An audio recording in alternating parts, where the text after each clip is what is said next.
அனைவருக்கும் வணக்கம். இன்று நாம் காண்பது ஆராதனை நிசை கல்வெட்டு பறையம்பட்டு.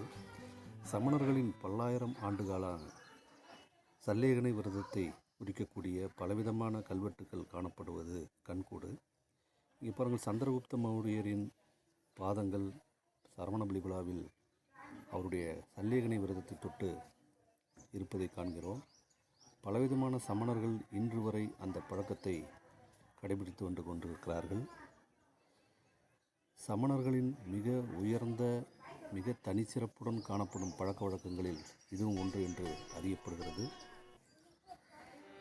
பல இடங்களில் சல்லேகனை விரதமேற்று உயிர் நீத்தவர்களின் புகைப்படங்கள் இங்கே கொடுக்கப்பட்டுள்ளன. நமது மாவட்டத்தில் சல்லேகனை குறித்த கல்வெட்டு பறையம்பட்டு அருகே இருக்கக்கூடிய சமண மலைப்பள்ளியில் காண கிடைக்கிறது.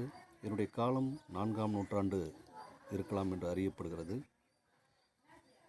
அதில் இருக்கக்கூடிய செய்தியானது, நமோத்து பானாட்டு அச்சந்தி மாணாக்கர் ஆராதனி என்பவர் சல்லேகனை விரதம் ஏற்று உயிர் துறந்தார் என்று குறிப்பிடப்பட்டிருக்கிறது.